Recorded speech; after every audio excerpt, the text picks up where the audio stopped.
अस्सलाम वालेकुम। मेरा नाम डॉक्टर मलिक सजाद है। मैं यहाँ पर सब्जेक्ट मैटर स्पेशलिस्ट हूँ, working in the department of agriculture presently.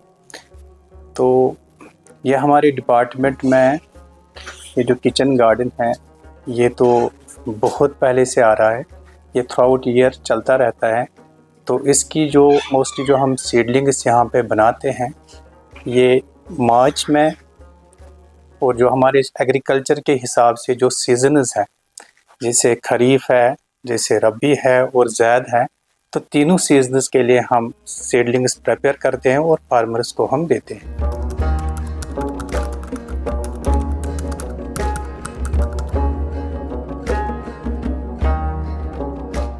क्योंकि रबी सीज़न में जब भी ये हमारा स्टार्ट होता है तो इसमें से जो हमारे फार्मर्स हैं तो वो अनियन ही पहले सीडलिंग्स की ट्रांसप्लांटेशन करते हैं।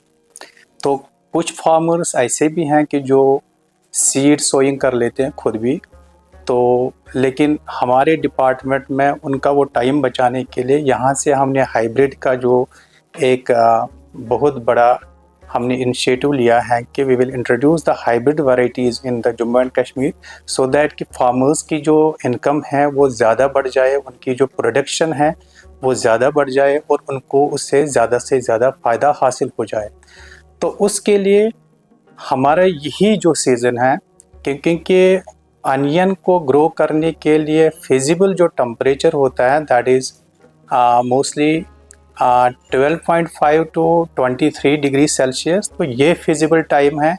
तो उसको फिर फार्मर्स अपने इन खेतों में लगाते हैं, उनकी जो ये किचन गार्डन्स होते हैं कि वहाँ पे वो लगाते हैं, तो ताकि उनका जो मार्च में जब उनका रबी सीज़न आ जाएगा तो वहाँ पे इनके बल्ब्स बन जाए, तो इनको ये अच्छा सा क्रॉप मिल जाए। तो हमारा हमेशा से यही होता है कि जो अनियन जो डिमांड होती है, तो क्योंकि हमें पता है कि अनियन तो ये है थ्रू आउट ईयर हमें चाहिए किचन में, हर किसी सब्ज़ी में हम तो यूज़ करते हैं। तो इस वजह से तो इस डायरेक्टरेट ने भी इस साल ज़्यादा ही इनिशिएटिव लिया है कि ज़्यादा से ज़्यादा यहाँ पे अनियन की प्रोडक्शन हो, तो यहाँ पे हमने सीडलिंग्स डिस्ट्रीब्यूट किए हैं। This was started on the 23rd of this month.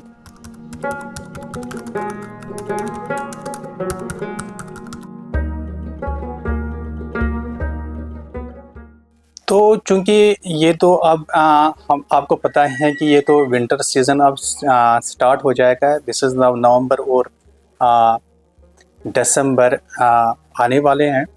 तो इनमें से हम अदर जो वेजिटेबल को छोड़ के तो पीज़ लगा सकते हैं। तो जो हमारे पास जो पैडी फील्ड्स हैं उनमें से हम ऑयल सीड लगा सकते हैं।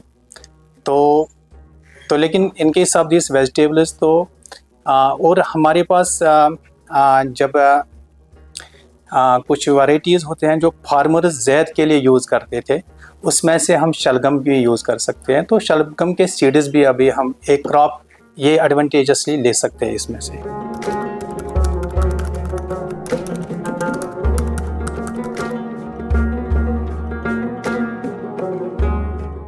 सीड को बनाने के लिए चूँकि ये एक बहुत बड़ा इनिशिएटिव है, आजकल हमारे देश में एक सीड बैंक सब बनने जा रहे हैं।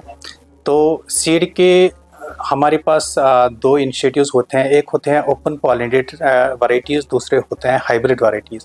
क्योंकि हाइब्रिड वैरायटीज़ बनाने के लिए हमें हाइब्रिड टेक्नोलॉजी का उपयोग करना होता है, और जो हम ओपन पॉलिनेटेड हैं, जो हमारे फार्मर्स भी हैं उन्होंने सीड बना लिए हैं, उसके बाद उनकी वेजिटेटिव ग्रोथ आ गई है, उसके बाद उनके बल्ब्स आ गए, फिर फ्लावरिंग आ गए, और फ्लावरिंग से उनके सीड्स बन गए हैं जो नेचुरल उनकी प्रोसेस है, that is called the open pollinated crop. तो ओपन पॉलिनेशन के लिए तो वो सीड्स वो रख सकते हैं। लेकिन जो हाइब्रिड है, हाइब्रिड एक टेक्नोलॉजी है, वो हमारी यूनिवर्सिटीज़ में, हमारे जो एग्रीकल्चर कॉलेजेस में वहाँ पे बच्चों को सिखाते हैं। तो उसमें से क्या करना होता है कि हमें डिज़ायर्ड जो गैमेट्स होते हैं, तो जैसे हम कहेंगे कि डिज़ायर्ड पेरेंट्स हैं, पेरेंटल लाइन्स हमें लेनी होती है कि हम किस और किस में से क्रॉस करेंगे।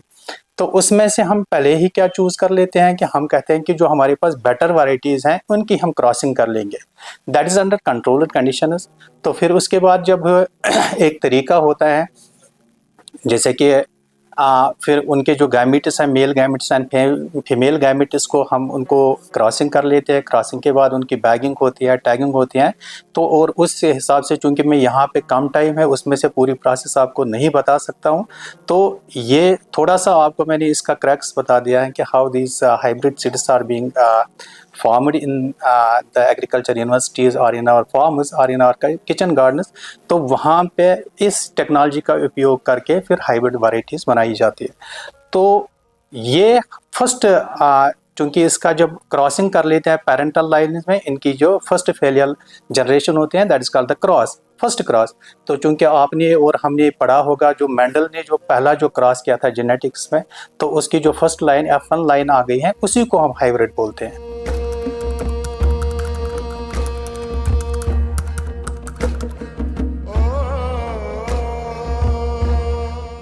कोई भी इसको ले सकता है क्योंकि इसमें से डिपार्टमेंट ऑफ एग्रीकल्चर ने, आपको पता है कि चूँकि ये कम्बरसम प्रोसेस होती है, तो जब भी हाइब्रिड बनाते हैं इसमें मोर्टेलिटी रेट ज़्यादा होती है। जो सीड्स इसमें बन जाएंगे तो उनका कॉस्ट बहुत ज़्यादा होता है। तो फॉर एग्ज़ाम्पल मैं आपको ऐसे बता सकता हूँ कि जैसे अनियन की हम अगर कोई वैरायटी ले लेंगे जो रिसेंटली हमने यहाँ पे डिस्ट्रीब्यूट की थी, जो रेड अनियन था, तो उसमें से उसका कॉस्ट 22,000 टू 23,000 पर केजी होता है। तो मैं बच्चों को बोलना चाहता हूँ जो भी एग्रीकल्चर या एग्रीप्रेन्योर्स हैं, अगर वो ये टेक्नोलॉजी सीख लेंगे तो उनको उससे बहुत ज़्यादा फ़ायदा मिलेगा। और वो सीड जो हम बाहर से ख़रीदते हैं वो यहाँ पे भी बना सकते हैं, अपने फार्म, छोटे छोटे फार्म भी एस्टैब्लिश कर सकते हैं ताकि वो उससे ज़्यादा फ़ायदा हासिल करें। तो I will tell you this thing कि ये जो कोई भी हमारे जो देशवासी हैं कश्मीर के होंगे जिनके पास भी कोई होल्डिंग होगी तो वो भी यहाँ से ले सकते हैं। कोई कमर्शियल लेवल पे ये ग्रो करना चाहता है तो वो भी यहाँ से ले सकते हैं। इसका बड़ा नॉमिनल चार्जेस यहाँ पे डिपार्टमेंट ऑफ एग्रीकल्चर ने रखा है। तो मेरे ख्याल में कि 1 रुपी पर सीडलिंग, जैसे कि 100 रुपीज़ का वो उसमें 100 सीडलिंग्स होती है, तो वो 40 टू 45 डेज़ की ओल्ड होती है वो सीडलिंग्स, तो उसका इतना सा नॉमिनल चार्जेस उन्होंने रखे।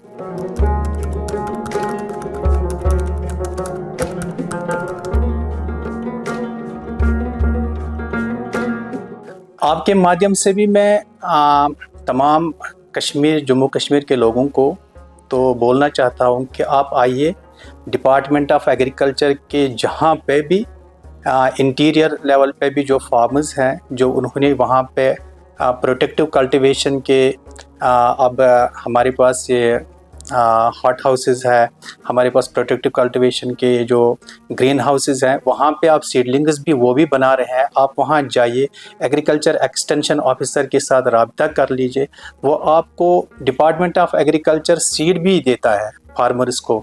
और वहाँ पे वो सीडलिंग्स भी कुछ जगह पे जैसे अनंतनाग है, जैसे बडगाम है, जैसे कुपवारा है, जैसे बारामूला है, वहाँ पे वो सीडलिंग्स बनाते हैं, रेज करते हैं और फिर फार्मर्स में डिस्ट्रीब्यूट भी करते हैं। तो वहाँ से वो फ़ायदा उठाए ताकि उनकी जो ज़मीन है वो कभी भी खाली ना रहे और उसका वो ख्याल रखेंगे और वहाँ से वो ज़्यादा से ज़्यादा फ़ायदा उठा सकें।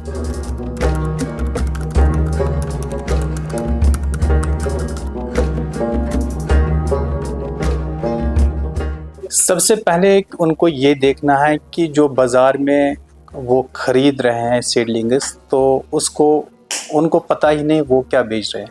वो ओपन पॉलिनेटेड भी हो सकते हैं क्योंकि उन पे कोई टैगिंग नहीं होते हैं कि वो हाइब्रिड भी हो सकते हैं। But mostly we have seen कि उनमें जो डिजीज़ड सीडलिंग्स या उनके जो रूट्स हैं, कटेड रूट्स उसमें ज़्यादा होते हैं, तो उसकी मोर्टेलिटी रेट ज़्यादा हाई होते हैं।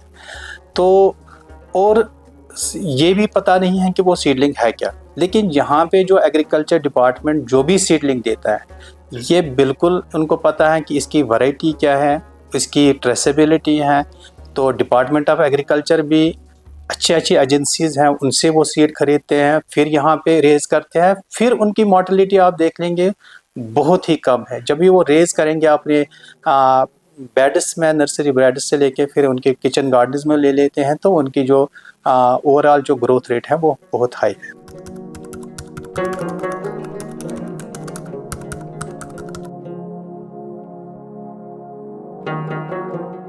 आपने देखा होगा कि हर साल जो लोग हैं वो बड़ा उत्सव दिखाते हैं मार्च में भी, तो यहाँ पे रजिस्ट्रेशन होती है, पहले के नाम लिखते हैं कि अब लोग पहले ही आते हैं, 1 हफ़्ता पहले, 2 हफ़्ता पहले रजिस्ट्रेशन कर लेते हैं। फिर सुबह सवेरे जिस दिन ये होता है कि जिस दिन हमें स्टार्ट करना होता है, उस दिन क्यू में रहते हैं। तो आई हैव सीन हियर कि कुछ लोग तो 6 बजे से ही पहले वेट करते हैं, सुबह 6 बजे से लेके वो वेट करते रहते हैं, और जब ये 9 बजे स्टार्ट होता है तो उस वक़्त वो कहते हैं कि हम क्यू में पहले आ जाएँ ताकि हम ज़्यादा से ज़्यादा यहाँ पर फ़ायदा उठाएँ। तो ये उत्सव हमने देखा है लोगों में, और लोगों में बहुत अवेयरनेस है। ख़ासकर मैं सिटी की जो बात करूँगा कि जो अर्बन जो हमारी जो ये सिटी है, यहाँ पे हमारे पास लैंड होल्डिंग बहुत कम होते हैं। अब लोगों के पास जो पार्क्स थी जिसमें वो फ्लावर्स ग्रो करते हैं, अब वहाँ पे यही वो कल्टीवेट करते हैं। एक तो उनका एस्थेटिक वैल्यू भी उससे बढ़ जाता है, और वहाँ से उनको ये अपने जो वेजिटेबल्स वो भी मिल रही है।